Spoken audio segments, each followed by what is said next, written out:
offer their lordships the best of everything we can. And it always kind of hurt my heart a little bit when I came to the temple and saw them on the very simple, old, kind of not so nice Shringasan. So now it's very nice that they have a more magnificent sitting place. So, this is a song by Narottam Das Thakur, and this tune that I'm singing it to was made up by Srila Prabhupada's disciple, Vishnu Jana Swami. And so I'll do my best to try to sing it, and if you can do your best to try to follow along with me.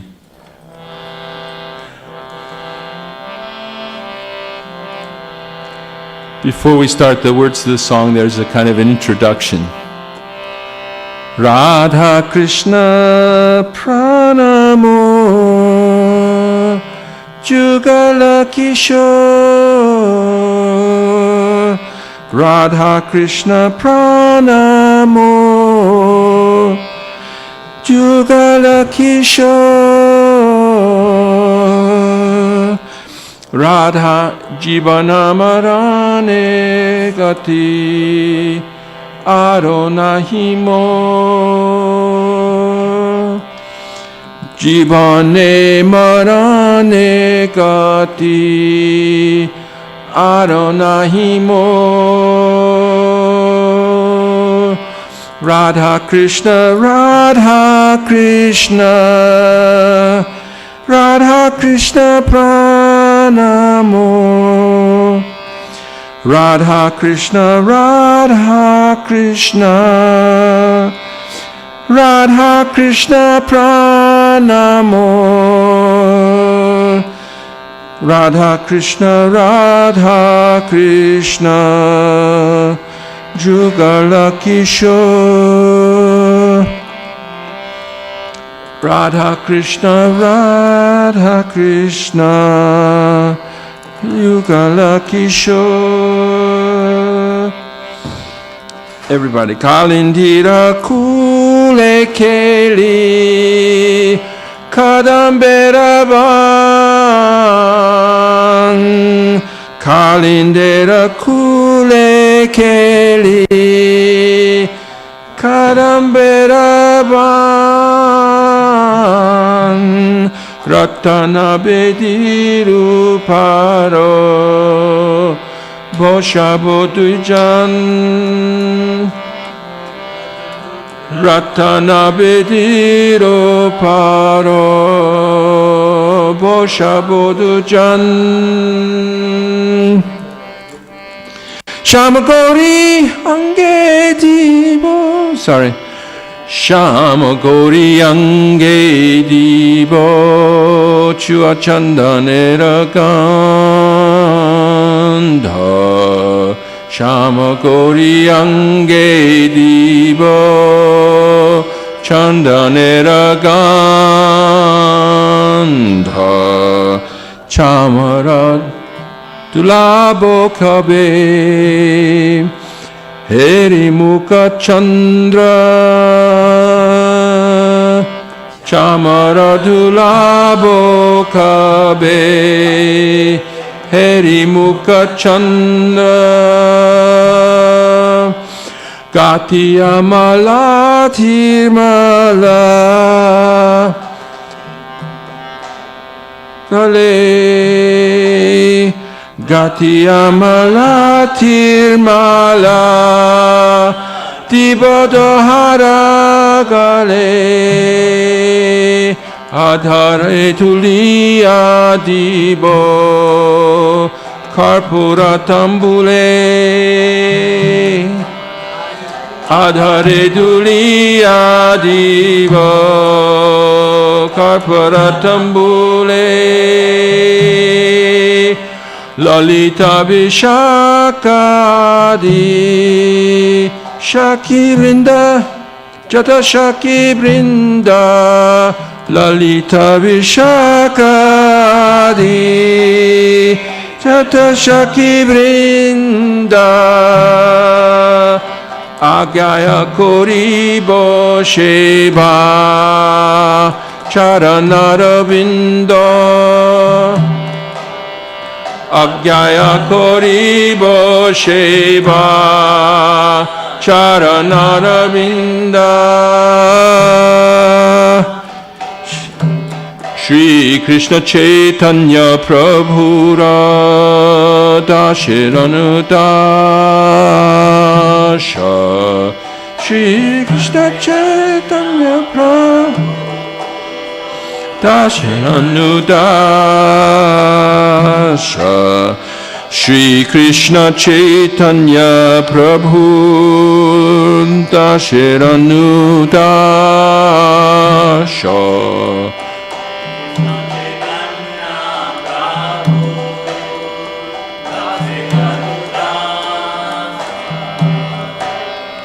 Shiva Abhilasha Kore Narotamodas Shiva Abhilasha Kore Narotamodas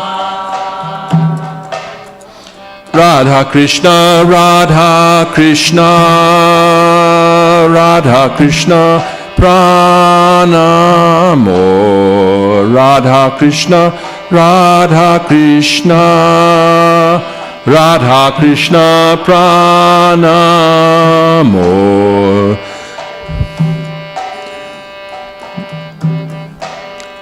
Hare Krishna Hare Krishna Krishna Krishna Hare Hare Hare Krishna Hare Krishna Hare Krishna Hare Hare Hare Krishna Hare Krishna Hare Rama Hare Rama Rama Rama Hare Hare Hare Rama Hare Rama Rama Rama Hare Radha Krishna Radha Krishna Jugala Kishore Radha Krishna Radha Krishna Jugala Kishore. So Hare Krishna. So let's read the translation. This is a very beautiful song by Narottam Das Thakur about how he's worshiping with the permission of the Shakis. He's serving the lotus feet of Shri Shri Radha and Krishna. Translation, please. Translation, focus. Do you want to pass around a mic so that everyone can read one verse? Translations. Jai Kanai. Translation. There is no translation. Yes. Having seen the beautiful Hare Krishna. Hare Krishna. We offered the Sringasans.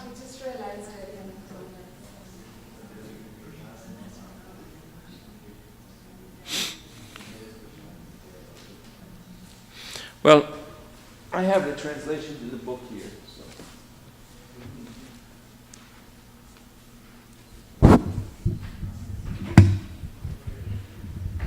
Hare Krishna, Krishna Krishna, Hare Hare, Hare Rama.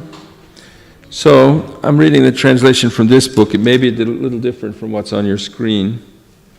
The divine couple, Sri Radha and Krishna, are my life and soul. In life or death, I have no other refuge but them. 2. In a forest of small Kadamba trees on the bank of the Jamuna, I will seat the divine couple on a throne made of brilliant jewels. 3. I will anoint their dark and fair forms with sandalwood paste, scented with chuya, and I will fan them with a chamara whisk. Oh, when will I behold their moon-like faces? 4. After stringing together garlands of malati flowers, I will place them around their necks, and I will offer tambula scented with camphor to their lotus mouths. 5. With the permission of all the Sakhis headed by Lalita and Vishakha, I will serve the lotus feet of Radha and Krishna. 6. Narottam Das, the servant of Sri Krishna Chaitanya Mahaprabhu, longs for this service to the divine couple. So this is a very beautiful song about Narottam Das's desire to serve the divine couple in the beautiful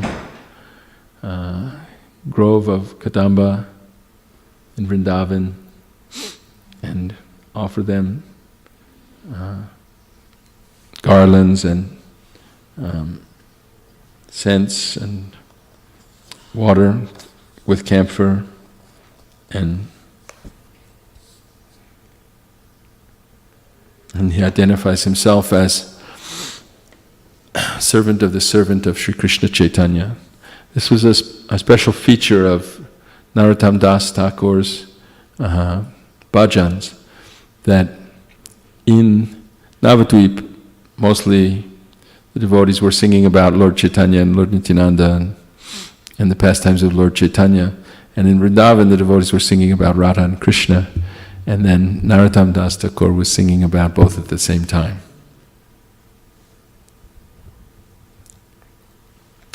So should we read the English for the Brahma Samhita before we start the class, or should we just go straight to the class? What do you think, Shraddha? Either way. We need some microphones out here so that people can talk. So, His Grace Bhaktivatsal Das Prabhu asked me to focus the class this morning on something about deity worship. And I thought it would be nice to read from Lord Krishna's instructions on the process of deity worship when he was instructing Uddhava. In the 11th canto, Srimad Bhagavatam, for 20-something pages, 23 chapters or something like that. Lord Krishna, I don't know, that might not be the right number of chapters, but for a long time, Lord Krishna gives Uddhava detailed instructions about everything, from beginning to end. And this is called the Uddhava Gita. And something like the Bhagavad Gita that Krishna instructed Arjuna, but there's more in there. And one thing that's in there is specific instructions about the process of deity worship. And I'll just begin by reading the introduction to the chapter. You know, in each chapter there's a sort of summary at the beginning. In this chapter, the Supreme Personality of Godhead explains the process of Kriya Yoga, or deity worship. Worshipping the deity form of the Supreme Lord automatically brings purity and satisfaction to the mind. Thus it is the source of all desirable gains. If a person has no engagement in deity service, he will simply remain attracted to material sense gratification, and he will have no hope of giving up bad association. The Personality of Godhead has given instruction among the regulations of the Sattvata scriptures on the process of worshipping him as the bona fide deity. Brahma, Shiva, Narada, Vyas, and all other sages have recommended this process, described by the Lord as most perfectly beneficial for all the occupational classes and spiritual orders of human society, including even women and Shudras. So, what will happen if we don't have engagement in deity service? Anyone? It says here that we will remain attracted to material sense gratification and will have no hope of giving up bad association. So deity service is very important. It can strengthen our attraction to spiritual activities and give up our bad association and attachment and attraction to material gratification. There are 3 varieties of archana, deity worship, based on either the original Vedas, the secondary tantras, or a combination of these. So those are the 3 varieties. The deity image, the ground, the fire, the sun, the water, and the heart of the worshipper are all true locations of the deity's presence. The deity form to be worshipped may be constructed of any one of 8 substances: stone, wood, metal, clay, paint, sand drawn upon the ground, the mind, or jewels. These categories are further subdivided into 2, temporary and permanent. The details of the worshiping process are as follows. The devotee should bathe both physically and by chanting mantras, and then he should perform the utterance of the Gayatri at the prescribed juncture of the day. He should arrange a seat facing either east or north, or else directly facing the deity, and should bathe and clean the deity. Then he should present clothing and ornaments, sprinkle water on the vessels and other paraphernalia to be used in worship, and offer water for bathing the deity's feet. Arghya, water for washing his mouth, fragrant oils, incense, lamps, flowers, and food preparations. After this, one should worship the Lord's personal servants and bodyguards, his consort energies, and the spiritual masters by chanting their respective mula mantras. The worshipper should recite prayers from the Puranas and other sources, offer obeisances flat on the ground, beg for benediction, and place on himself the remnants of the Lord's garlands. Included in this method of deity worship are the proper installation of the transcendental deity by constructing a fine temple, and also the conducting of processions and other festivals. By worshiping Lord Sri Hari with unconditional devotion in this manner, one gains access to pure loving service of his lotus feet. But if one steals property that has been given as charity to the deity or the brahmanas, whether given by himself or by others, he will have to take his next birth as a stool-eating worm. Hare Krishna. So in summary, these are the instructions given in this chapter by Lord Krishna to Uddhava. And we should understand, of course you all know, but it bears remembering that the deity is non-different from the Lord himself. Radha and Krishna, Lord Nrsingadev, Lord Chaitanya are personally standing on the altar. And because we don't have enough prema, we can't see them moving and talking and playing. But those who are actually, whose eyes are tinged with the salve of prema, they can actually see that Krishna is personally present there. It's not he's not a statue, he's not a symbol, he's not a, just an aid to meditation. Of course, by seeing him with our senses that we can see, we should aid our meditation. But he's really personally there, ready to accept our service when we're ready to actually see him there. And he's watching the class, he's watching what goes on in the temple room. Therefore, there are many rules and offenses to be avoided when we're in the presence of the deity. And it's because he's actually really standing there, and we should learn to act accordingly. We have to learn how all the devotees really act in the spiritual world. We have to learn to act that way here, otherwise how can we gain entrance to the spiritual world? And when we learn to act with our body, we also have to learn to have the proper mental state, the purity of our heart. So all the things we do, the chanting Hare Krishna, the distributing books, the worship of the deity, the cleaning the temple, the making offerings, the putting on of festivals, the fundraising to be able to construct a nice temple with proper facilities, and everything we're doing is all part of this purifying our heart process so that we can actually take the deities into our heart in their real, true, transcendental, living, aware, seeing, hearing, touching form. They're really not, we shouldn't think of them as material in any way. In fact, it's an offense to think that way.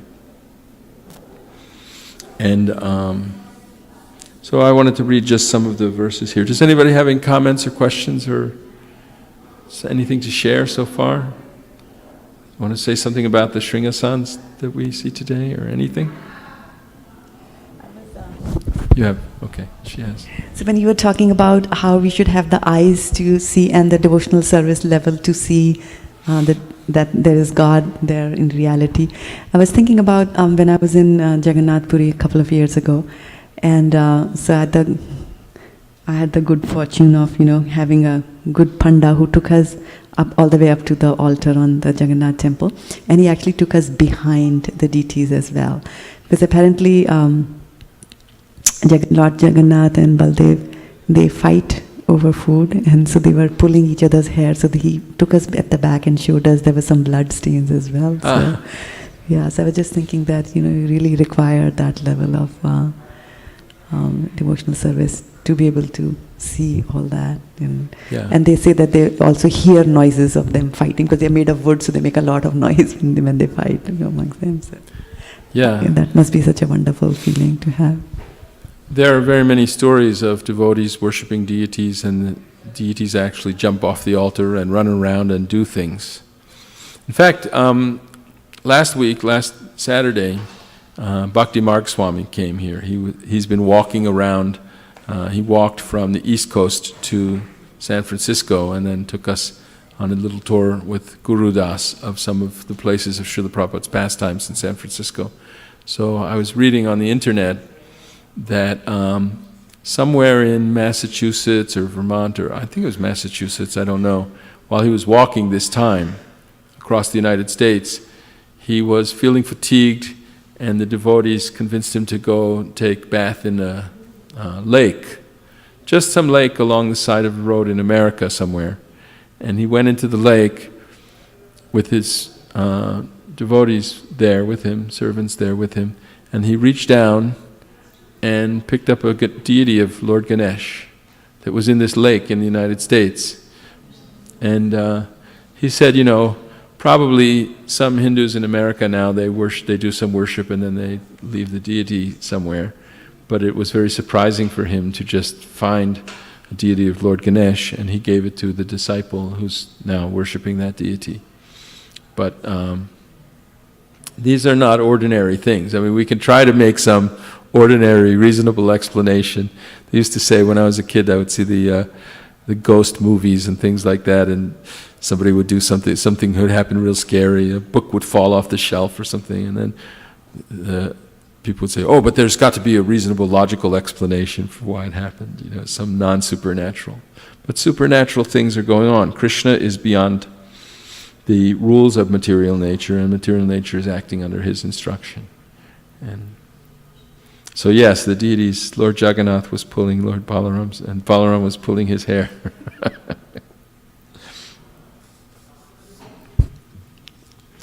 Let's read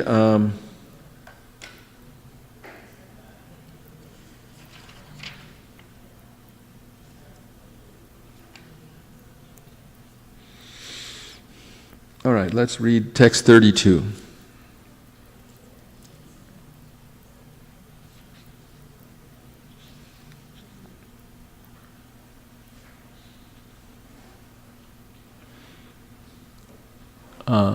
Yeah.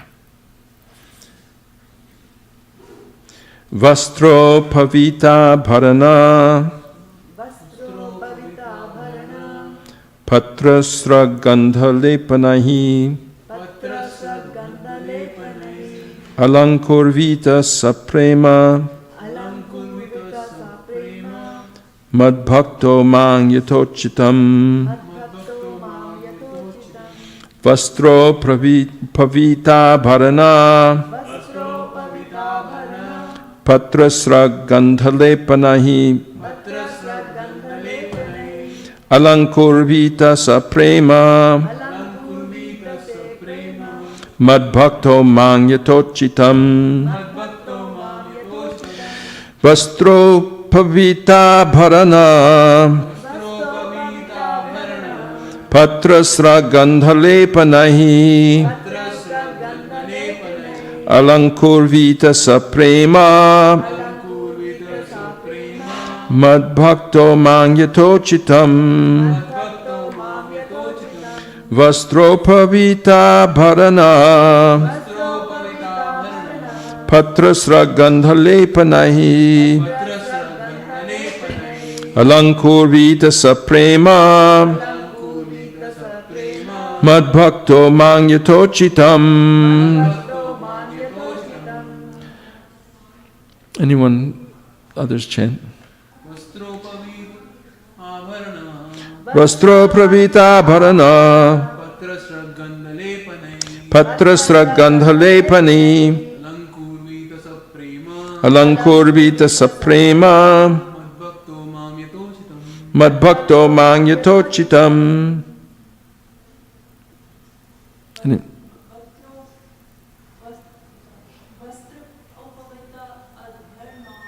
Vastro pavita bharana Patrasra gandhalepanai Alankurvita saprema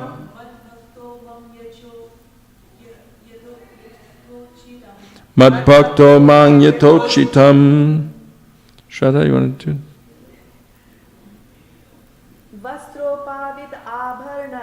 Vastropavita bharanam Patrasra gandhalepanai Alankurvita saprema Madbhakto mangyatochitam. Word meanings. Vastra, with clothing. Please repeat after me. Upavita, a Brahman thread. Abharana, ornaments. Patra, decorations drawn on various parts of the body with tilak. Like patra means leaf, right? So it's leaf shaped, probably. Srak, garlands. Gandha lepanahi, and smearing of fragrant oils. Alankurvita, he should decorate. Saprema, with love. Mat bhaktaha, my devotee. Mam, me. Yata, uchitam, as is enjoined. Translation. My devotee should then lovingly decorate me with clothing, a brahmana thread, various ointments, marks of tilak, and garlands, and he should anoint my body with fragrant oils, all in the prescribed manner. Please repeat. My devotee should then lovingly decorate me with clothing, a brahmana thread, various ornaments, marks of tilak and garlands, and he should anoint my body with fragrant oils, all in the prescribed manner. Purport. Srila Sridhar Swami quotes Lord Sri Vishnu's instructions to Ambarish Maharaj in the Vishnu Dharma Upa Purana as follows. Absorbing your mind completely in the deity, you should give up all other shelter and consider the deity your intimate well-wisher. You should mentally worship him and meditate upon him while you walk, while you stand, while you sleep and eat. You should see the deity in front of you, behind, above, below, and on both sides. In this way, you should constantly remember my deity form. In the Gautamiya Tantra, one is enjoined to give the deity of the Lord a Brahman thread, if possible one made of gold. In the Nrishringa Purana, it is said, if one offers to Lord Govinda a yellow sacred thread containing 3 strands of silk, he will become an expert in Vedanta. So let me just read some of these verses. I'm starting in text 29. With offerings such as Prokshana, one should worship Durga, Vinayaka, Vyas, Vishvaksena, the spiritual masters and various demigods. All these personalities should be in their proper places, facing the deity of the Lord. Purport. According to Srila Jiva Goswami, the Ganesh and Durga mentioned in this verse are not the same personalities present within the material world. Rather, they are the eternal associates of the Lord in Vaikuntha. In this world, Ganesh, the son of Lord Shiva, is famous for awarding financial success, and the goddess Durga, the wife of Lord Shiva, is famous as the external illusory potency of the Supreme Lord. The personalities mentioned here, however, are eternally liberated associates of the Lord who reside in the spiritual sky beyond the material manifestation. Srila Jiva Goswami quotes from various Vedic literatures to prove that the name Durga may also indicate the internal potency of the Lord, who is non-different from him. The external or covering potency of the Lord expands from this original Durga. The Durga of this material world, called Mahamaya, assumes the function of bewildering the living entities. Thus, a devotee should not fear becoming polluted by worshipping the Durga mentioned here, who has the same name as illusion, but rather the devotee must show respect to these eternal servitors of the Supreme Lord in Vaikuntha.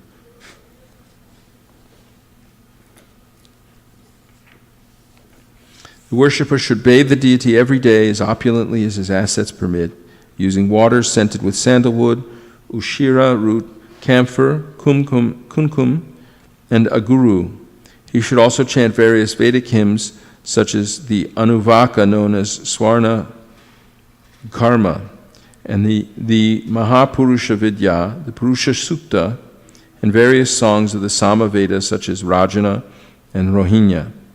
Purport: the Purusha Sukta prayer, beginning Om Sahasra Shirsha Purusha Sahasrakshaha Sahasrapat, is contained within the Rig Veda. Actually, the devotees chanted these Purusha Sukta prayers. Oh, were they chanting them when I was out parking the car? I think, maybe. But they did ceremonies like this before the deities are open today. Then we read this: when my devotee should then lovingly decorate me with clothing, a Brahmin thread, various ornaments, marks of tilak and garlands, and he should anoint my body with fragrant oils, all in the prescribed manner.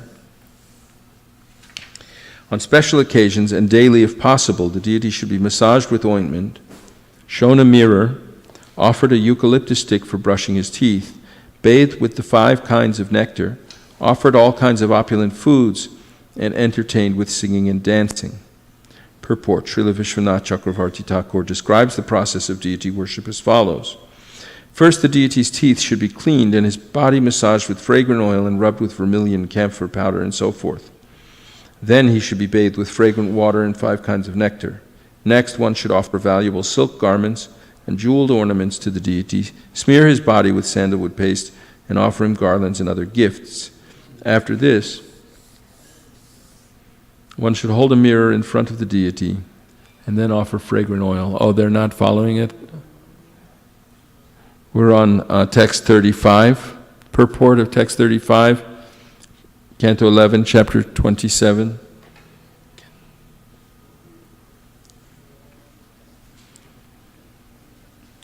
And then offer fragrant oil, flowers, incense, lamps, and scented water for refreshing the mouth.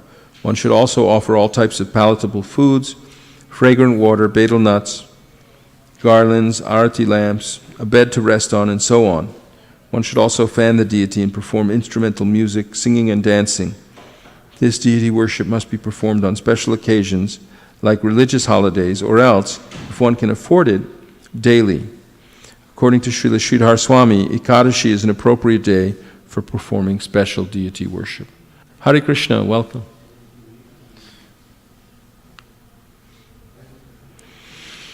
If I recall correctly, I remember somewhere reading that special kinds of food that the deity should be offered. Maybe it's in here. I'll read it today. In an arena constructed according to scriptural injunctions, the devotee should perform a fire sacrifice utilizing the sacred belt, the sacrificial pit, and the altar mound. When igniting the sacrificial fire, the devotee should bring it to a blaze with wood piled up by his own hands. After spreading kusha grass on the ground and sprinkling it with water, one should perform the anvadhana ritual, according to the prescribed rules. Then one should arrange the items to be offered as oblations and should sanctify them with water from the sprinkling vessel. The worshipper should next meditate upon me within the fire.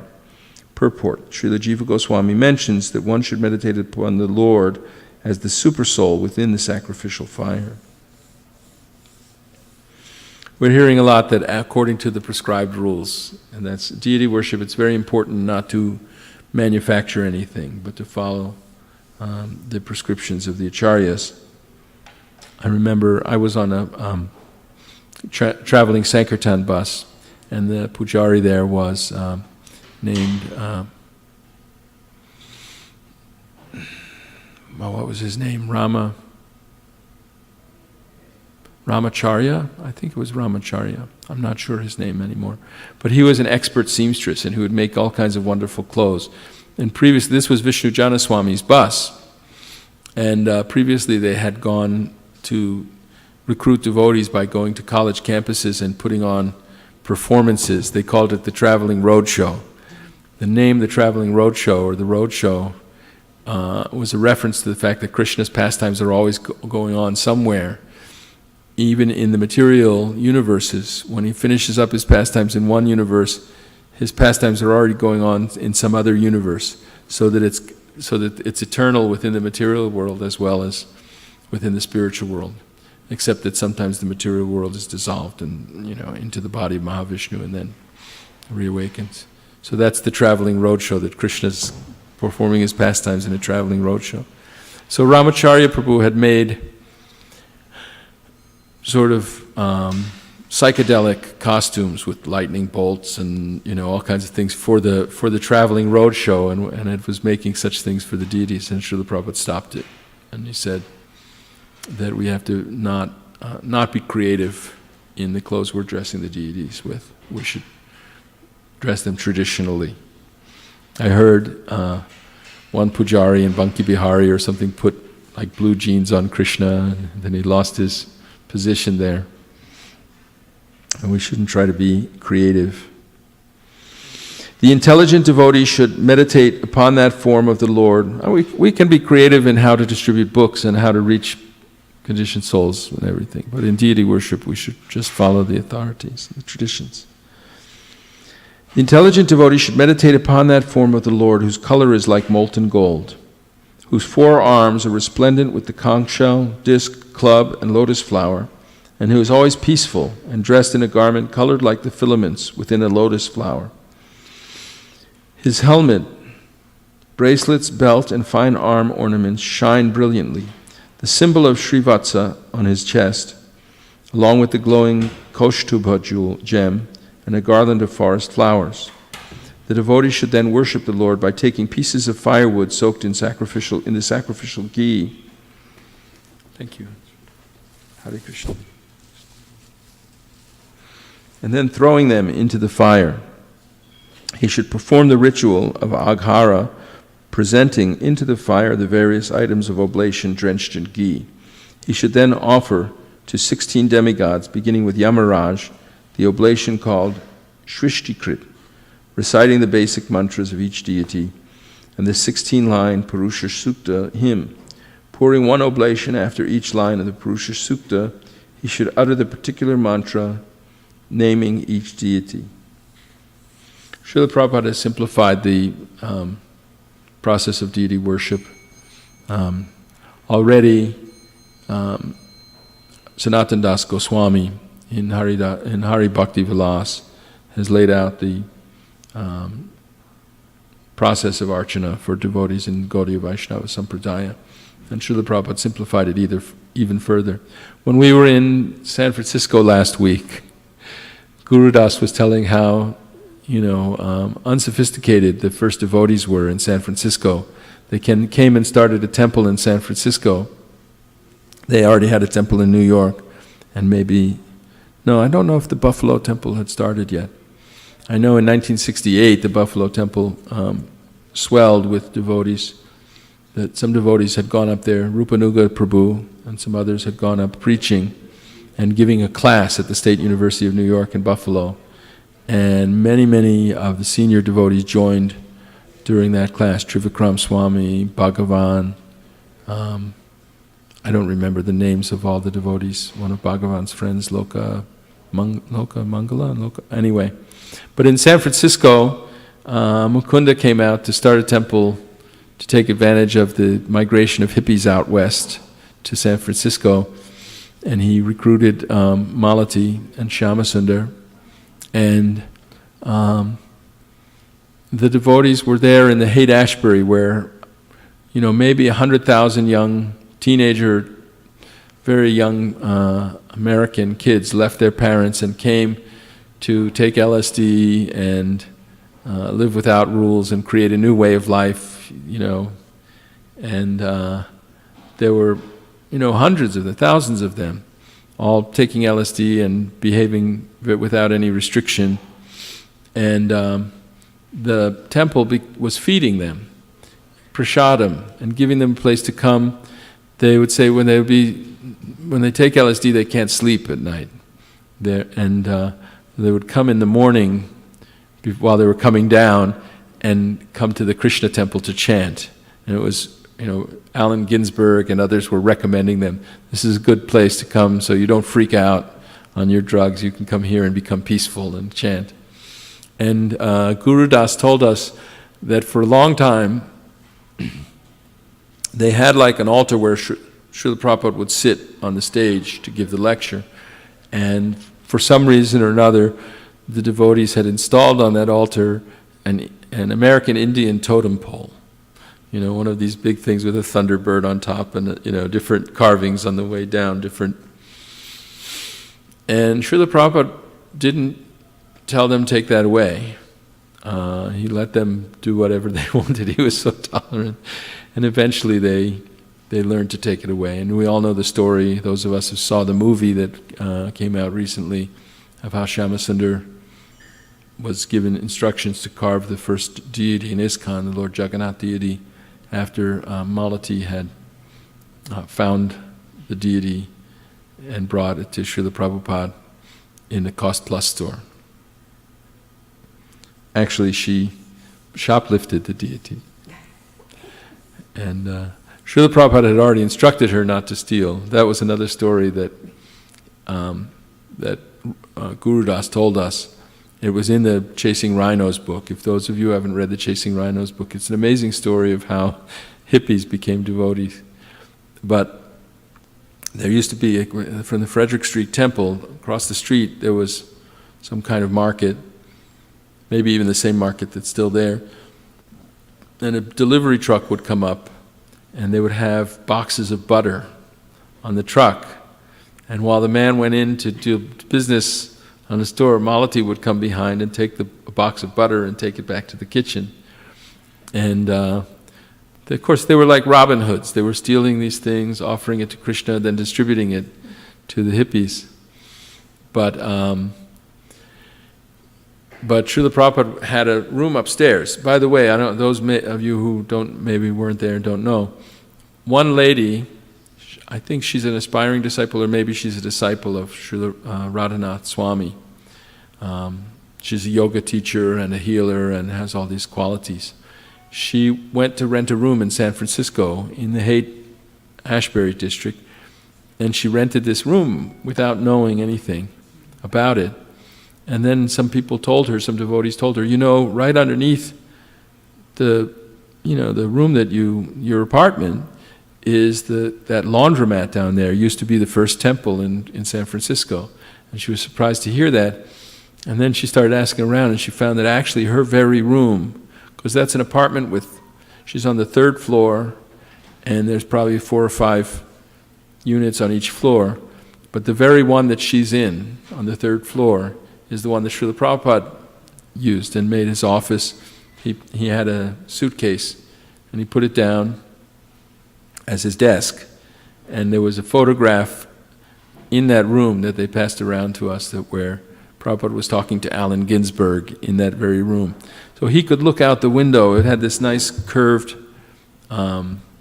window in the front of the room, and Srila Prabhupada could look out the window and see the Malati taking this could be a little further back, I think. This one. That should do it. And he saw Malati taking the butter out of the back of the truck. So later he called her up to speak to him, and Guru Das said he never used to chastise them at all in those days. That came later as the devotees were able to take it. But she came up and he told her, what were you doing behind that truck?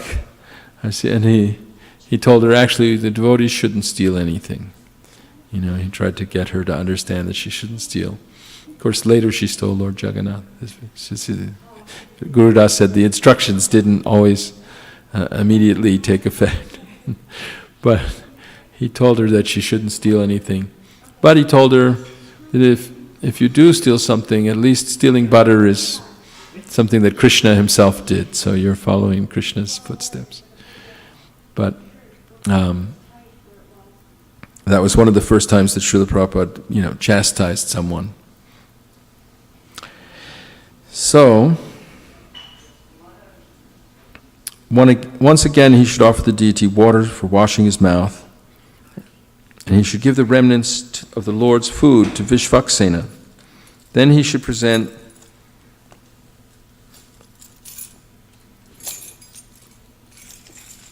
the deity with fragrant perfume from the mouth and prepared betel nut. Vishvaksena katasuya noparayadidiratim. What is Vishvaksena is in that verse? I don't know what it means. Can we see first canto, chapter 2, text number 8, I think? Do any of you know who Lord Vishvaksena is? Vishva is you do. Can you say something? Jagannath? Commander-in-Chief. Commander-in-Chief, Skanda. Okay, so Vishvaksena is the same as Murugan, the son of Lord Shiva. No? Is that true? Yeah. Vishva is the universe. So go to the verse, word translations.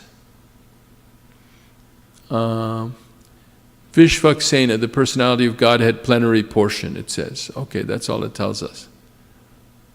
The occupational activities a man performs according to his own position are so much useless labor if they do not provoke attraction for the message of the personality of Godhead. Go back to the word for words. Sometimes Vaisheshika Prabhu asks us to try to think of the words and then see how they go together to make the meaning.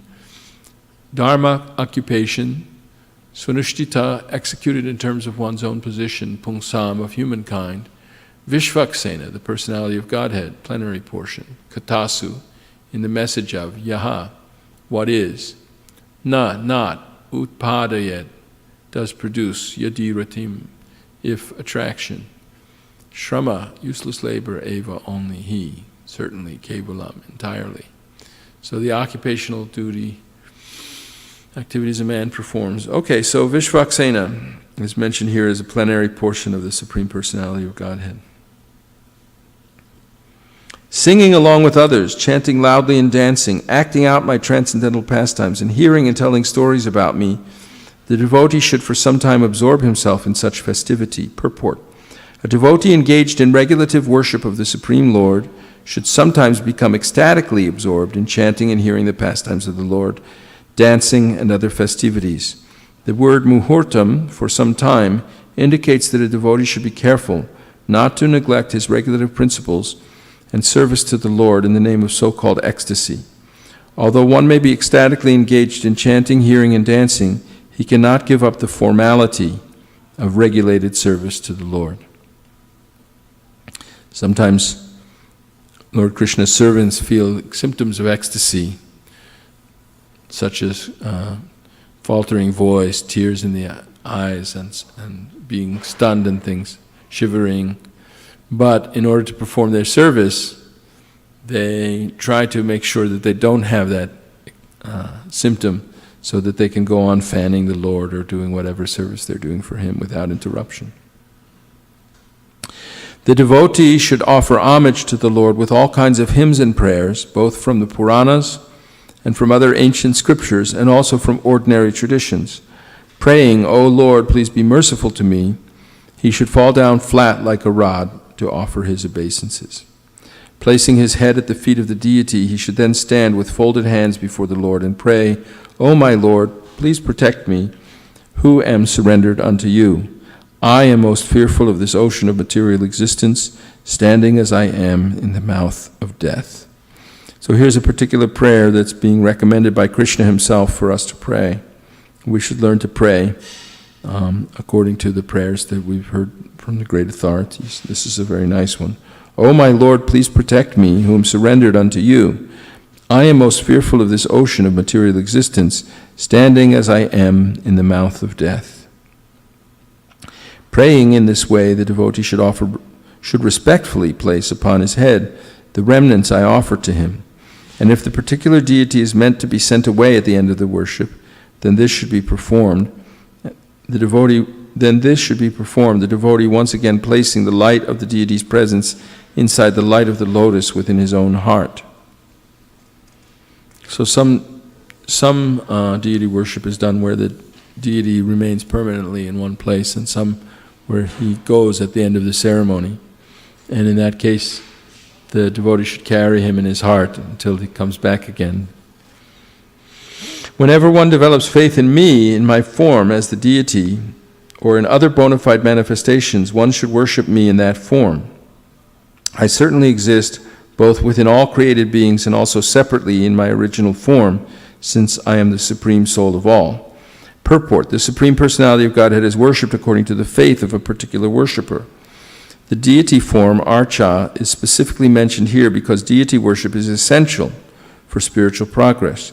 Srila Bhaktisiddhanta Saraswati Thakur mentions that inexperienced persons may think that the deity is meant for sense gratification of the worshipper, since superficially the deity is made of external substances such as marble or brass.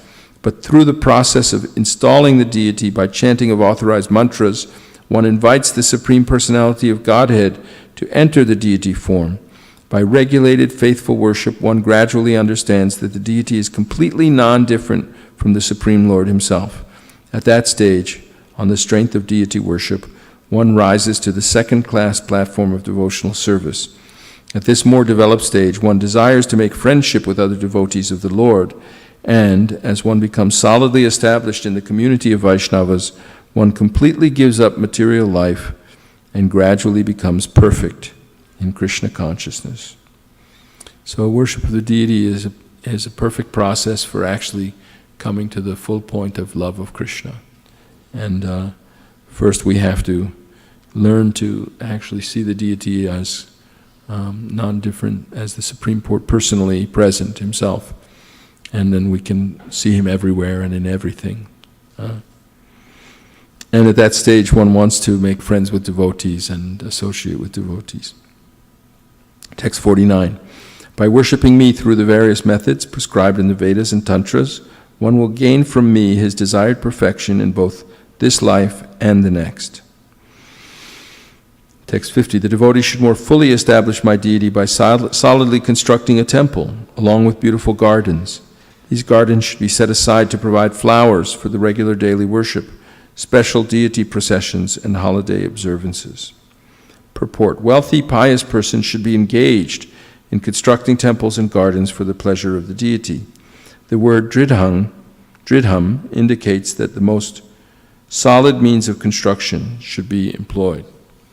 So don't make some cheap ticky-tacky temple for the Lord. Make it firm and solid, strong.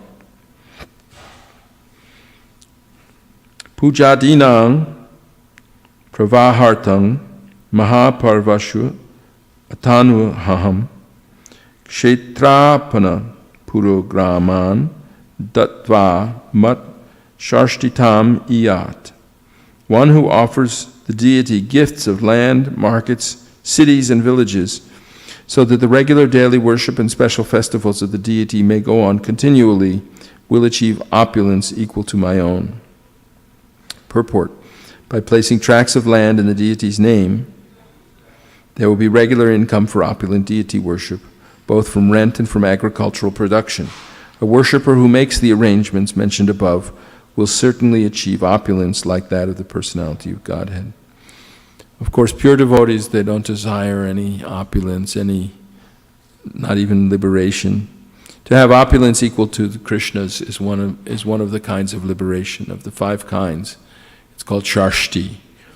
And other kinds are Samipya, to be in the Lord's association, Shalokya, to be on the same planet with the Lord, Sarupya, to have a bodily construction like his. The 5th kind is considered horrible by Vaishnavas and never accepted, and that's sayujya, to merge into the Lord's identity and lose one's own identity. By installing the deity of the Lord, one becomes king of the entire earth. By building a temple for the Lord, one becomes ruler of the three worlds. By worshipping and serving the deity, one goes to the planet of Lord Brahma.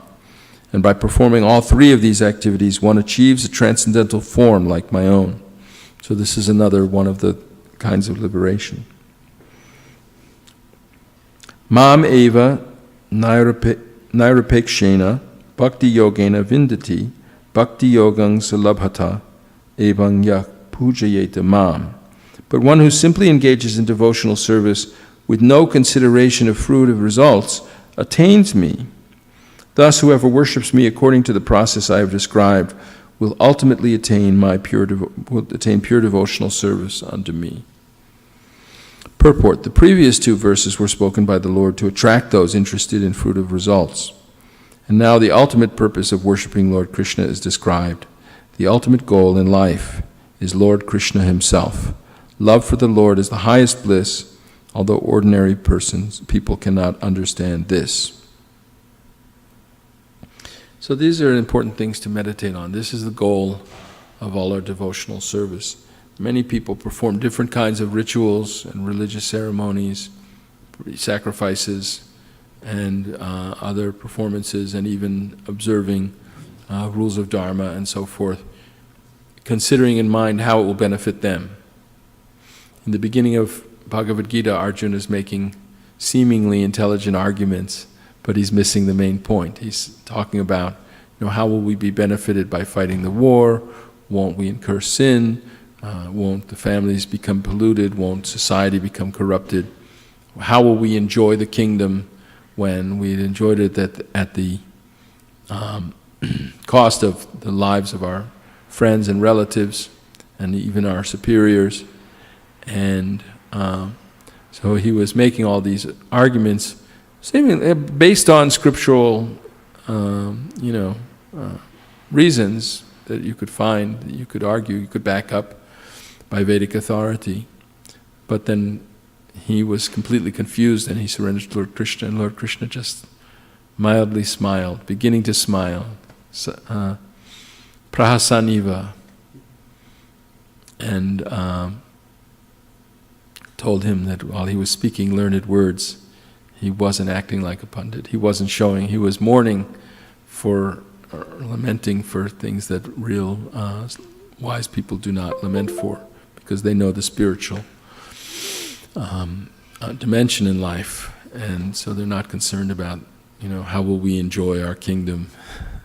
And he said that you should actually be fixed. And he taught the Bhagavad Gita that you should be fixed in Krishna consciousness. Mam ekang sharanang vraja.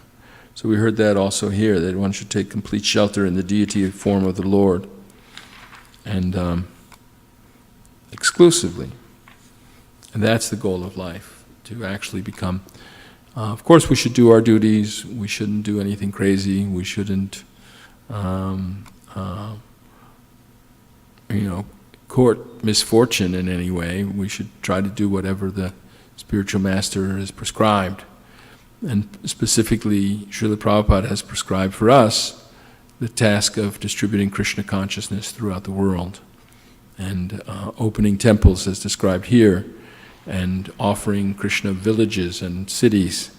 It would be nice if we could offer him San Francisco and San Jose, and Oakland, and Berkeley, and Hayward, and San Leandro, and Fremont, that everybody would, do their occupational duties to keep on going in life, but to really do everything for Krishna and offer everything to Krishna by going to big, beautiful temples and offering gorgeous worship and chanting and dancing in ecstasy and hearing Krishna Katha as described herein. So, any reflections, questions, comments, discussions?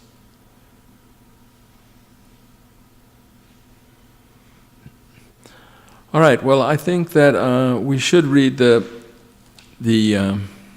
English translation of the Brahma Samhita. Go around reading the English translation of Brahma Samhita. I want Navina Narada to say something about the new Shringasans. About the new Shringasans. Please take a microphone and say something about how the deities look today. Hare Krishna. Spectacular. Utterly stunning. Huh? Stunning. Very stunning. Jai, thank you.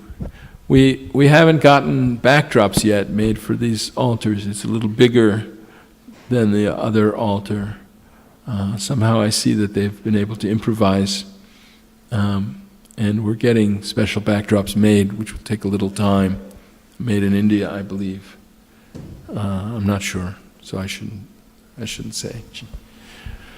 But what do you say about them, Shraddha? Yeah, actually, when I came in and saw the curtains open in the morning, that was my immediate. I just read it because I think in Hindi, so the word that came to my mind was bhavya, like magnificent. Uh-huh. And later on, when I was observing the altar, I was a little bit surprised to notice that the space over there was always there to be able to accommodate such a huge altar. Yes. I never had that idea. I mean, even with the smaller altar, it used to appear that it's full and how can you accommodate, but there's so much.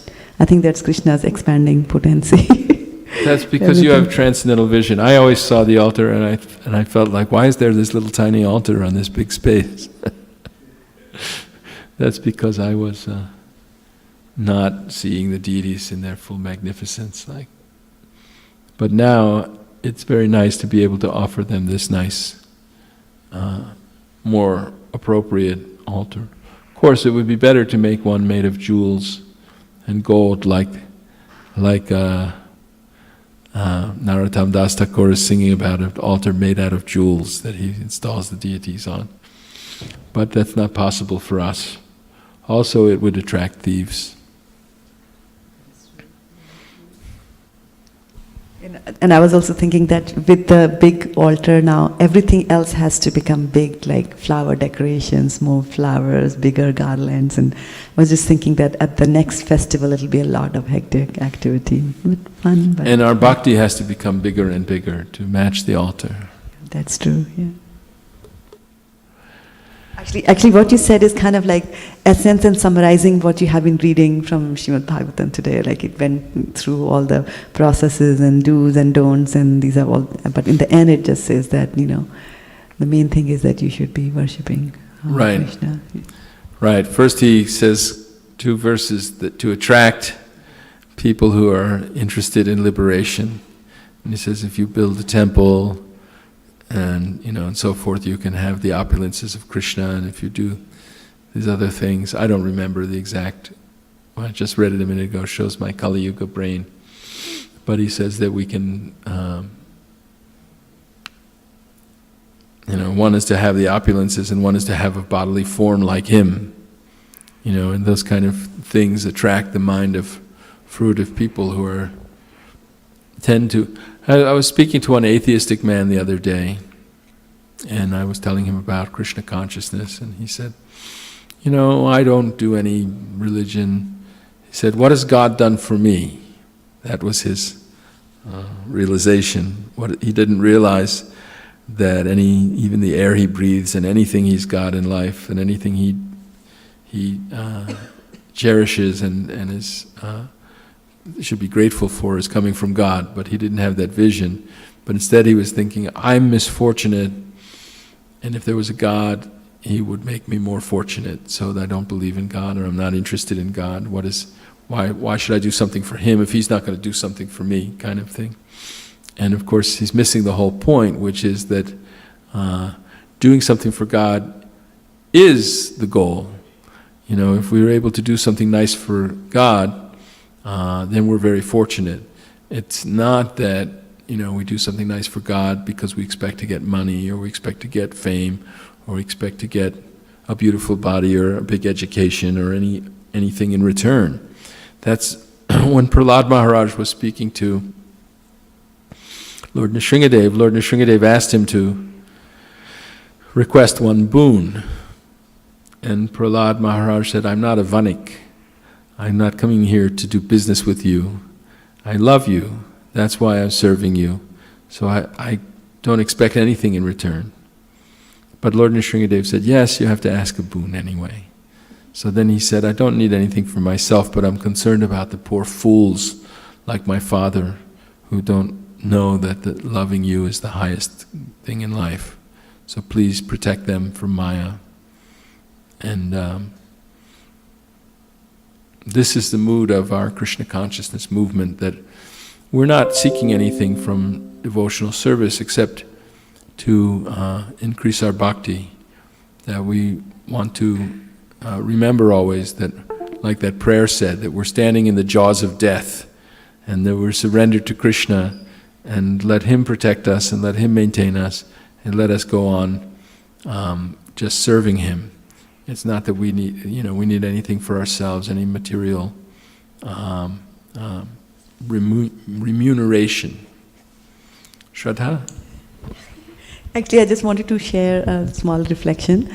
This was from when you were reading the last verse, the 52nd verse.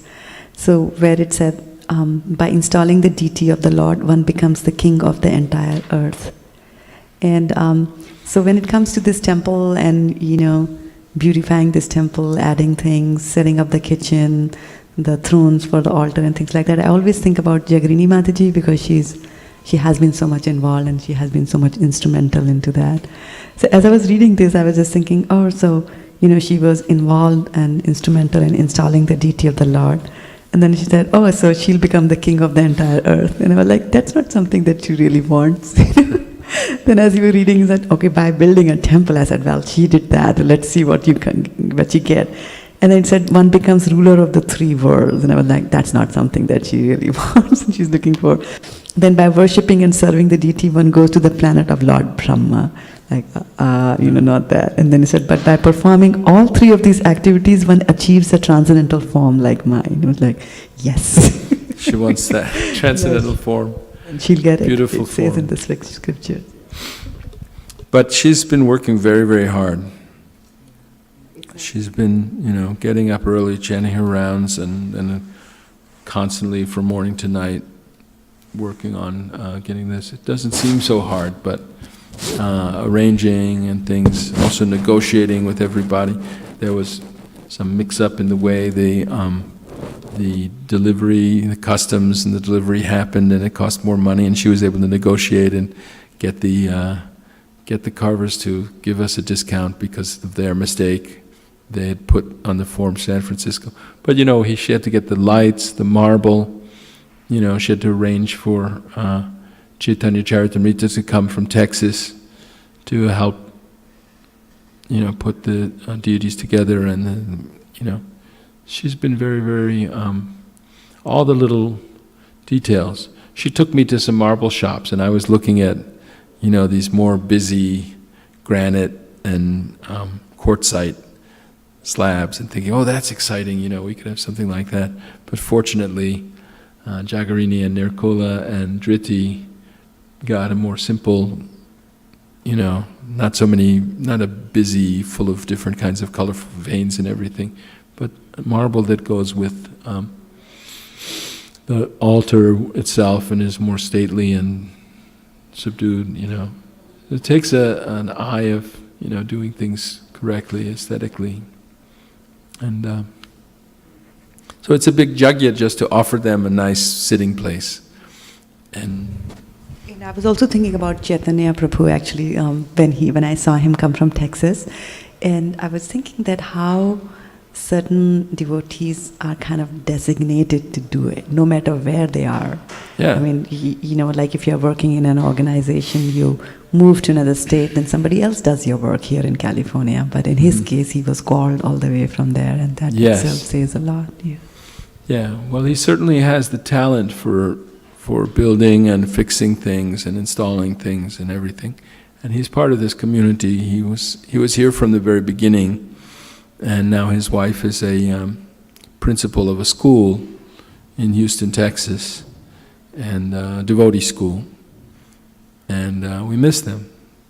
And we're in this temple, we're starting a preschool now, and maybe we'll eventually be expanding to a school that that educates and trains kids through the 6th grade or later through high school or whatever.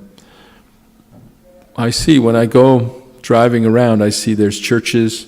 I was down in Saratoga yesterday and there was a big church and it had its own school, and I saw all the kids at the school were walking with their teachers outside the church.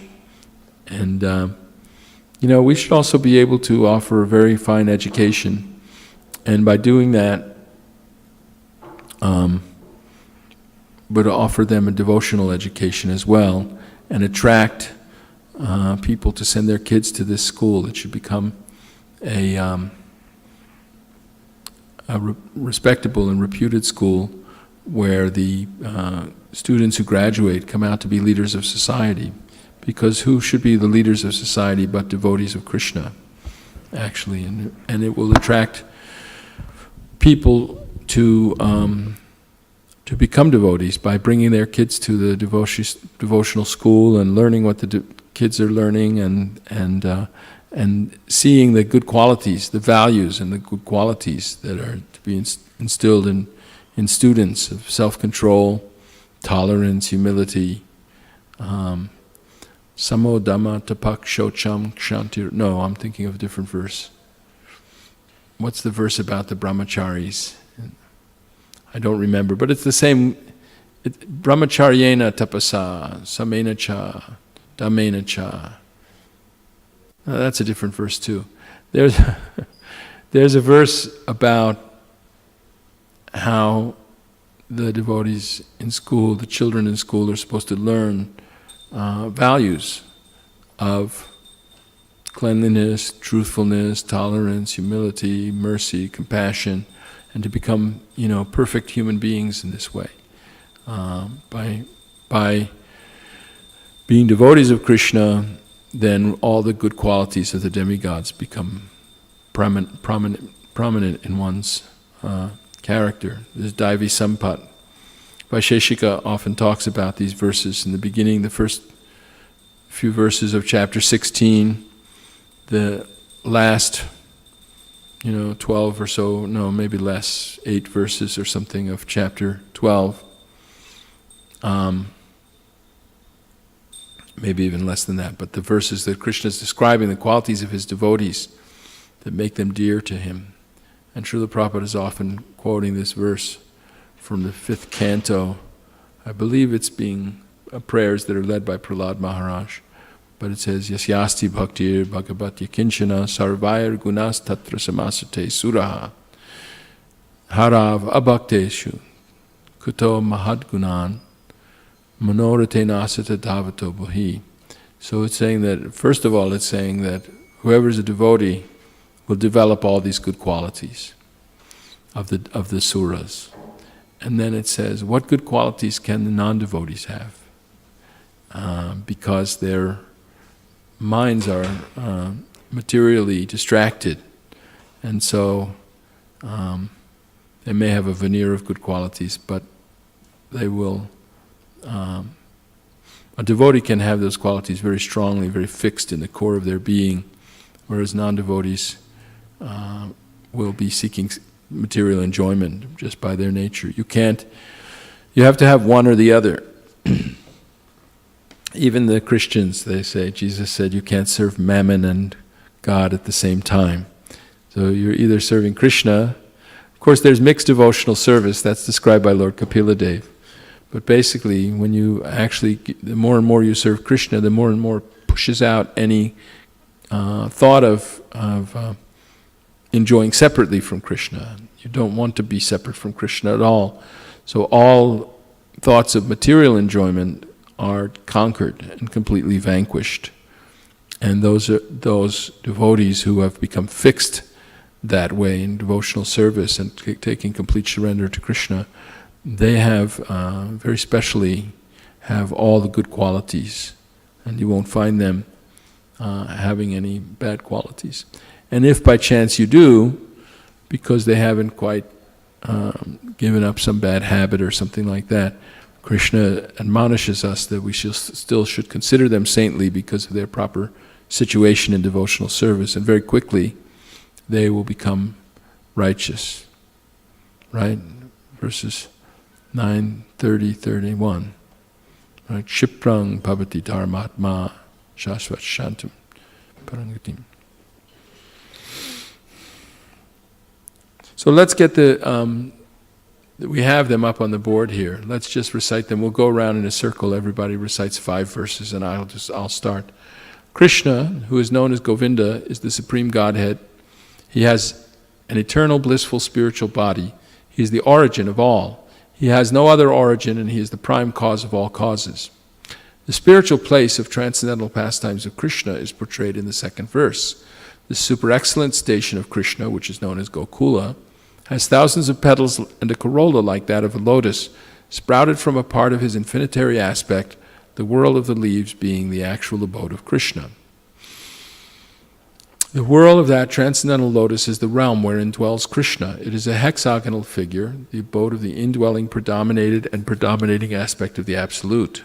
Like a diamond, the central supporting figure of self-luminous Krishna stands as the transcendental source of all potencies. The holy name, consisting of 18 transcendental letters, is manifested in a hexagonal figure with 6-fold divisions. The whirl of that eternal realm, Gokula, is the hexagonal abode of Krishna. Its petals are the abodes of gopis, who are part and parcel of Krishna, to whom they are most lovingly devoted and are similar in essence. The petals shine beautifully like so many walls. The extended leaves of that lotus are the garden-like Dhamma, that is, spiritual abode of Sri Radhika, the most beloved of Krishna.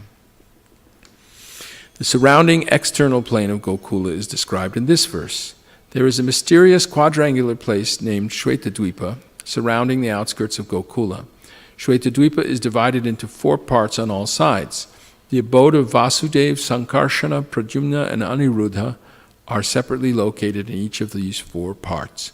These 4 divided abodes are enveloped by the 4-fold human requirements such as piety, wealth, passion, and liberation, and also by the 4 Vedas, namely Rig, Sama, Yajur, and Atharva, which deal with the mantra and which are the bases of achievements of the 4-fold mundane requirements.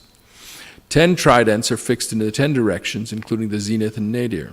The 8 directions are decorated with the 8 jewels of Mahapadma, Padma, Shankha, Makara, Kachapa, Mukunda, Kunda, and Nila. There are 10 protectors, Dikpalas, of the 10 directions in the form of mantra. The associates of the hues of blue, yellow, red, and white, and the extraordinary potencies bearing the names of Bimala, etc., shine on all sides. The Lord of Gokula is the transcendental Supreme Godhead, the own self of eternal ecstasies. He is the superior of all superiors and is busily engaged in the enjoyments of transcendental realm and has no association with his mundane potency.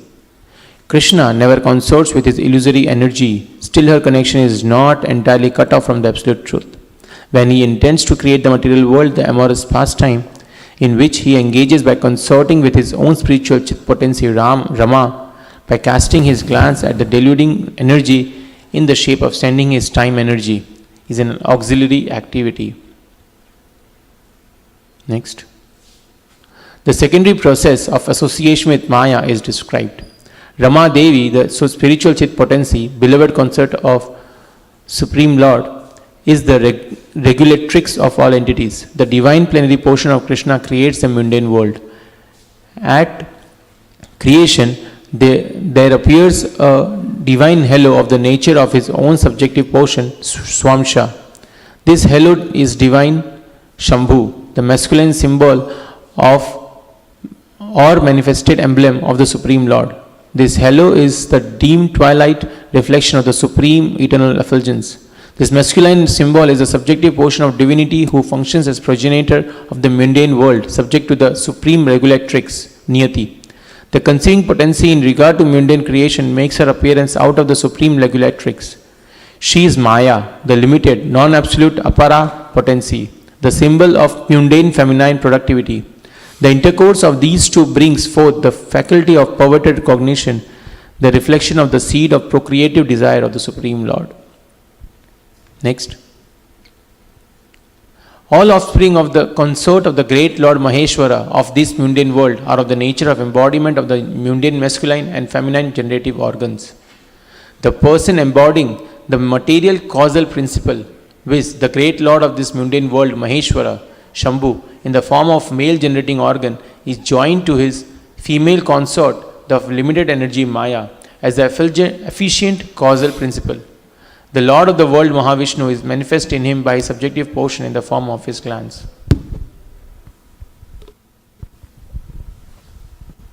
The Lord of the mundane world Mahavishnu possesses thousands of heads, eyes, hands. He is the source of thousands of avatars in his thousands of subjective portions. He is the creator of thousands of individual souls.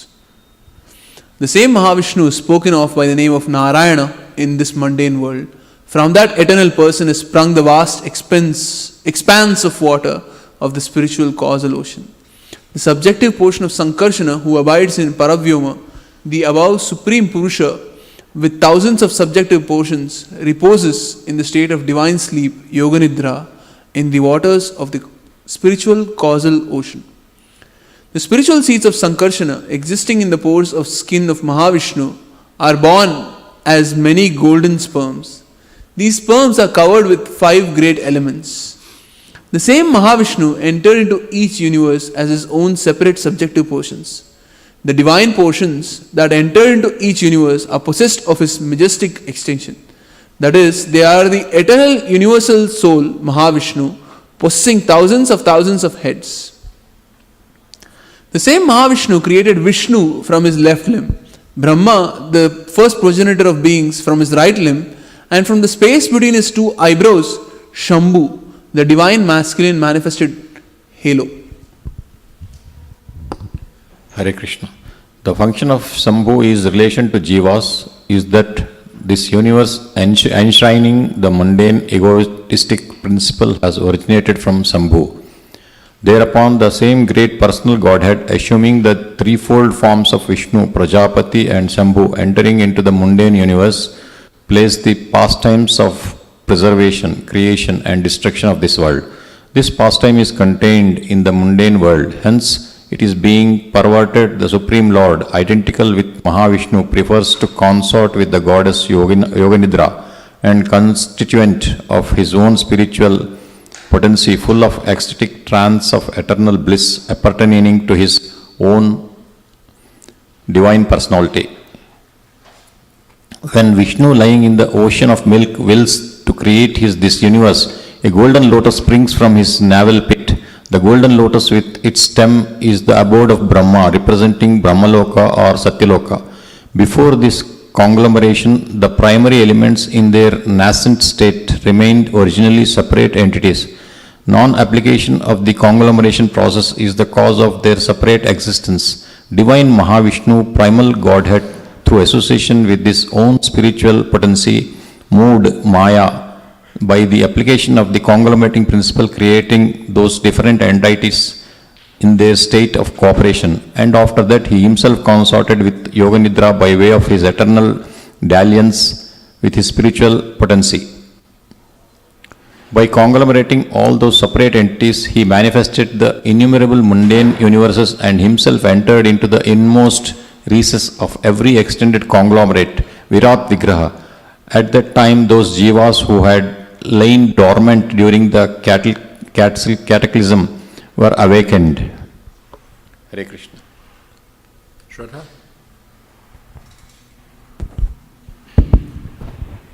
The same Jiva is eternal and is for eternity and without a beginning, joined to the Supreme Lord by the tie of an eternal kingship. He is transcendental spiritual potency. The divine lotus which springs from the navel pit of Vishnu is in every way related by the spiritual tie with all souls and is the origin of 4-phase Brahma versed in the 4 Vedas. On coming out of the lotus, Brahma, being guided by the divine potency, tuned his mind to the act of creation under the impulse of previous impressions. But he could see nothing but darkness in every direction.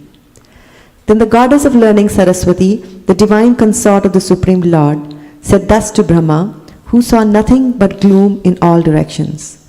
O Brahma, this mantra, namely, Klim Krishnaya Govindaya Gopi Jan Vallabhaya Swaha, will assuredly fulfill your heart's desire.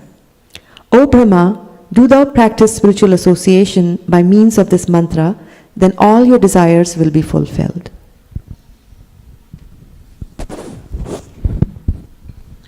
Brahma, being desirous of satisfying Govinda, practiced the cultural acts for Krishna in Goloka, Lord of Shvetadvip, for a long time. His meditation ran thus: there exists a divine lotus of 1,000 petals, augmented by millions of filaments, in the transcendental land of Golok.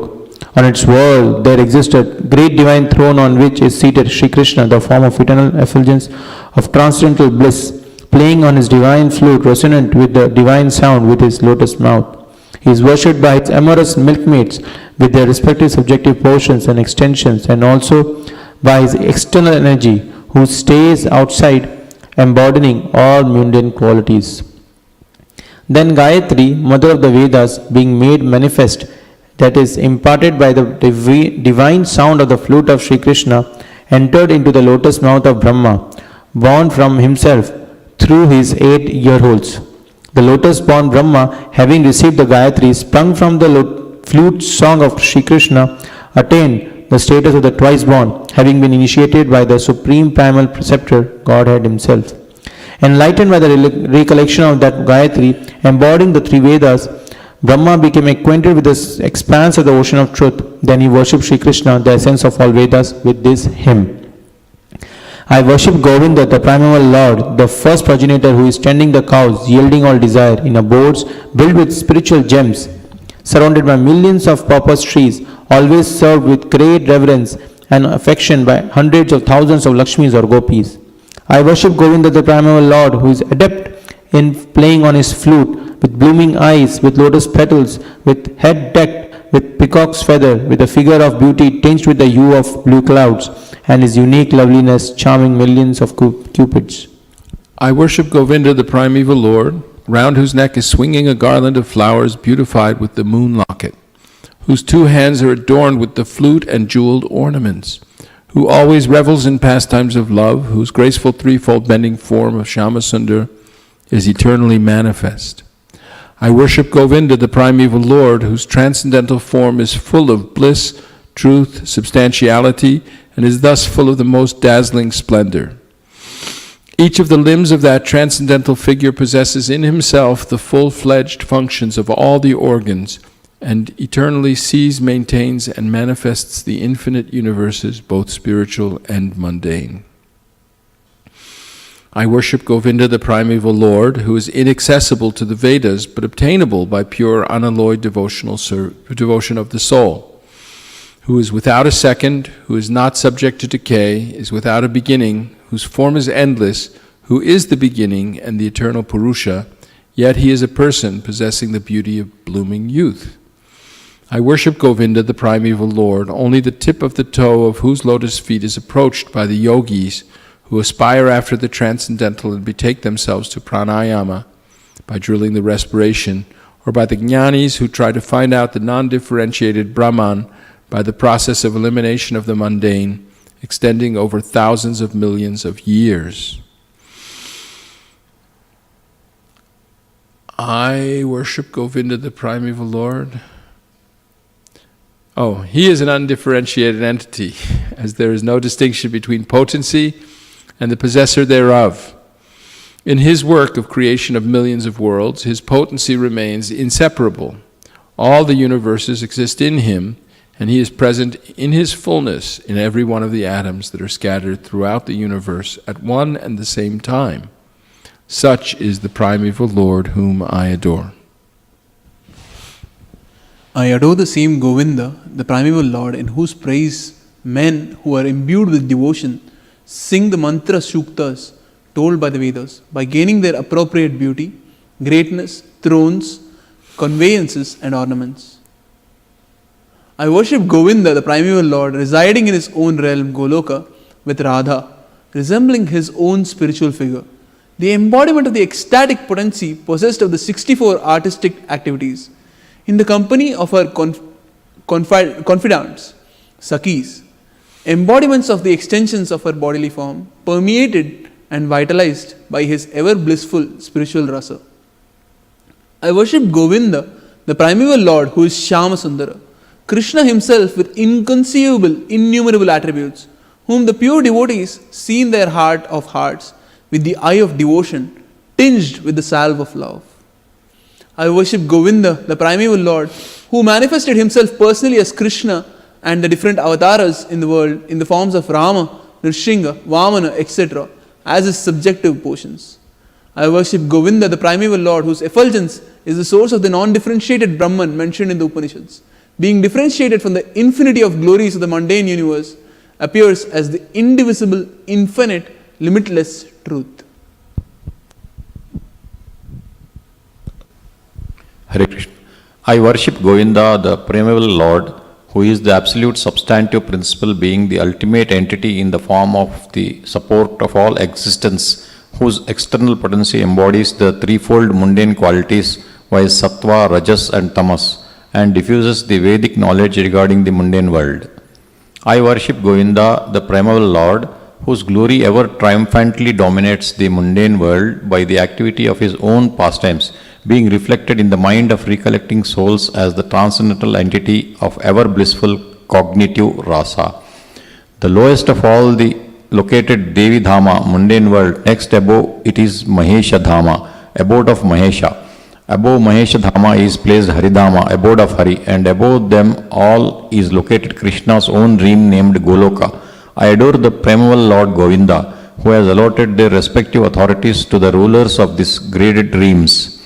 The external potency Maya, who is of the nature of the shadow of the Chit potency, is worshipped by all people as Durga, the creating, preserving and destroying agency of his mundane world. I adore the primeval Lord Govinda in accordance with those will Durga conducts herself. Just as milk is transformed into curd by the action of acids, but yet the effect curd is neither same as nor different from its cause, viz. Milk, so I adore the primeval Lord Govinda, of whom the state of Sambhu is a transformation for the performance of the work of destruction. The light of one candle being Hare Krishna. Let Shraddha go now. Thank you. The light of one candle being communicated to other candles, though it burns separately in them, is the same in its quality. I adore the primeval Lord Govinda, who exhibits himself equally in the same mobile manner in his various manifestations. I adore the primeval Lord Govinda, who, assuming his great subjective form, who bears the name of Shesha, replete with all accommodating potency, and reposing in the causal ocean with the infinity of the world in the pores of his hair, enjoys creative sleep, Yoga Nidra. Brahma and the other lords of the mundane worlds, appearing from the pores of hair of Mahavishnu, remain alive as long as the duration of one exhalation of the latter, Mahavishnu. I adore the primeval Lord Govinda, of whose subjective personality Mahavishnu is the portion of portion. I adore the primeval Lord Govinda, from whom the separative subjective portion Brahma receives his power for the regulation of the mundane world, just as the sun manifests some portion of his own light in all the effulgent gems that bear the names of Suryakanta, etc. I adore the primeval Lord Govinda, whose lotus feet are always held by Ganesha upon the pair of tumalai protruding from his elephant head, in order to obtain power for his function of destroying all the obstacles on the path of progress of the three worlds. The three worlds are composed of the 9 elements, namely fire, earth, ether, water, air, direction, time, soul, and mind. I adore the primeval Lord Govinda, from whom they originate, in whom they exist, and into whom they enter at the time of the universal cataclysm. The sun, who is the king of all the planets, full of infinite effulgence, the image of the good soul, is as the eye of this world. I adore the primeval Lord Govinda, in pursuance of whose order the sun performs his journey, mounting the wheel of time. I adore the primeval Lord Govinda, by whose conferred power are maintained the manifested potencies that are found to exist of all virtues, all vices, the Vedas, the penances, and all jivas from Brahma to the meanest insect.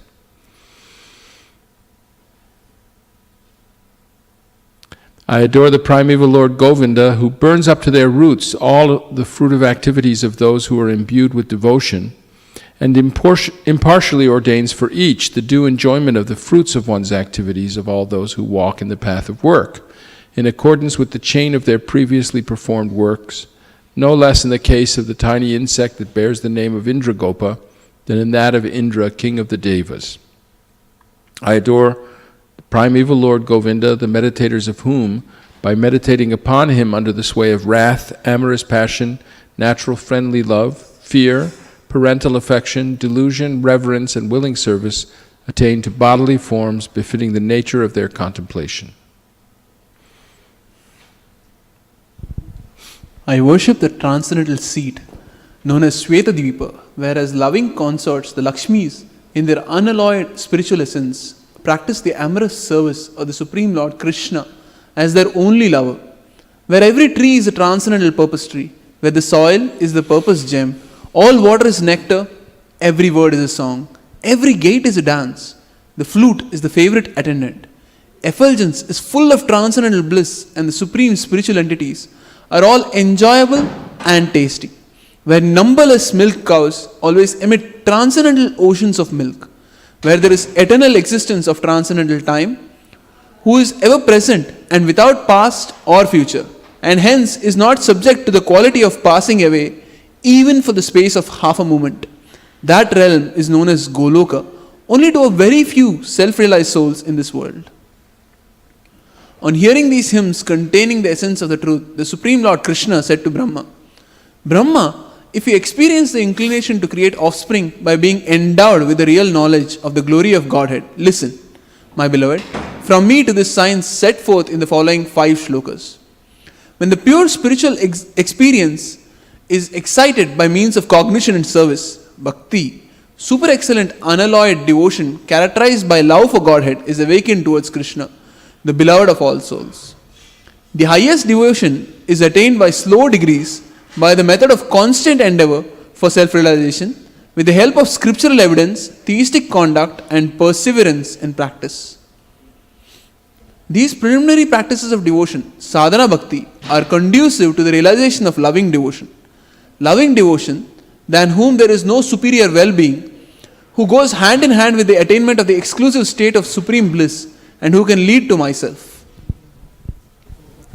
Hare Krishna. Abandoning all meritorious performances, serve me with faith. The realization will correspond to the nature of one's faith. The people of the world act ceaselessly in pursuance of some ideal. By meditating on me, by means of those deeds, one will obtain devotion characterized by love in the shape of the supreme service. Listen, O Vidhi, I am the seed, that is the fundamental principle of this world of animate and inanimate objects. I am Prathama, the substance of matter. I am Prakriti, material cause, and I am Purusha, efficient cause. This fiery energy that belongs specially to the Brahman that inheres in you has also been conferred on by me. It is by bearing this fiery energy that you regulate this phenomenal world of animate and inanimate objects. Hare Krishna. Hare Krishna. So, in closing, let me tell you all, in case you don't know, that at 10 o'clock we're going to have, Lila Shuka has come here from Florida to teach us about child protection, more about child protection. We have to become first class. Now we've offered the deities a nice Shringasan, and we should also remember that it's not just a matter of giving some ornate things, but doing everything perfectly for the deities. We should cook very nicely. We should keep the temple spotlessly clean. And everything we do, including the way we raise our children and the way we treat the children in our community, is part of deity worship. It's all part of serving Krishna.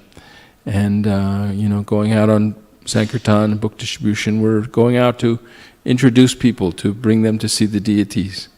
There's one Christian pastor who's wrote a book about managing a church. His name is Rick Warren. He's got a big mega church in Southern California. And he described the whole area around the church, so many miles or whatever, where people was convenient for them to commute to the church, as the crowd. He said that's just the general crowd of people. But we're trying to bring them in through evangelical activities and stuff. And when they come and attend services in the church, they become part of our community. And then, from those, Lila Shuka is here, Haribol. Then when they become part of the community, some of them will take up discipleship and scriptural study and other practices, and they'll become core members. And so we're trying to bring them from the crowd to the community to the core, and then they will develop ministries of their own and go back out into the crowd for evangelical activities. And so he describes this process, and actually it's a kind of brilliant book where he talks about how one can organize things differently so that when people come to the temple for the first time, for example, they may be put off if everybody seems like everybody else is in the know. It's an uncomfortable situation to come and be surrounded by people who know everything you don't and do strange things that you don't know how to do, and you feel, And so he says he has services for seekers where they bring them in, and it's an introduction. That used to be the mood of our Sunday feasts. We would have the morning Bhagavatam class where all the devotees were already convinced devotees and initiated or aspiring for initiation and practicing the 4 regs and everything. But then we would invite people to come to the Sunday feast to get an introduction to what it was all about. And we want to bring them closer from the crowd into the community. I think I forgot one level that he has, which is the congregation. In his church, to be a member of the church, the congregation, because they're Baptists and they have their own way of organizing churches, but they have to actually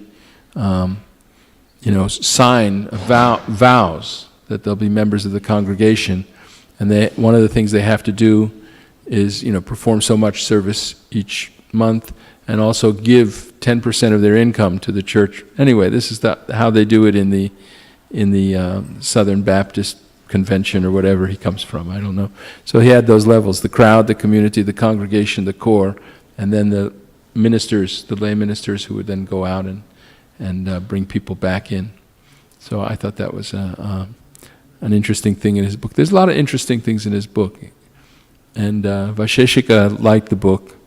And so part of our offering bigger and better things to our deities will be also, growing in our influence and in our outreach, and possibly, like getting a big mega church someday like that, where thousands of devotees come at least once a week, sometimes more often, and they have, as we were reading about today, these beautiful festivals where people are worshiping the deities very nicely, dancing in ecstasy and chanting and hearing Krishna Katha, and realigning society so that everything is done for the pleasure of their lordships. So now, can we start a little early, or do you want? No, I guess we have people that are coming just at 10. Okay, so you need a little time to set up. Actually, I think we're having prasadam at 10, right? So that's the program is. So let's continue conversation a little while longer, and then there'll be prasadam at 10 to 10:30, and then the class. Okay, you do want to start at 10. Okay, so I've been confused about the schedule. So is there going to be prasadam sometime? When is that? The prasadam is going to be served, so if we can't leave by 10:15, we should get started. Okay, so prasadam will be from 10 to 10:15, and then the class will start at 10? At 10:15. So now, if the prasadam it's ready. Okay, let's break for prasadam right now. All glories to Srimad Bhagavatam, all glories to their Lordship Shri Shri Radha Madan Mohan. Sharira abhijjaja jadendriya tahika jive pale vishaya shagore tarmajye jivayati lobhamoy sudormati Take cheta kotina shangshare Krishna barodoyamoy Kari bare jiva joy Swaprasad anna dilo bhai, Shayanamrita pao, Radha Krishna guna gao, Premedako Shri Chaitanya nitai, Premedako Shri Chaitanya nitai. Mahaprasade Govinde Nama Brahmana Vaishnave Swalpa Punyavatam Rajan Vishvaso Naiva Jayate Prasade Sarva Dukhanam Hanirasya Upajayate Prasanna Chetaso Yashu Buddhik Paryavatishtate Bhagavad Prasadam Ki Jai. Hare Krishna.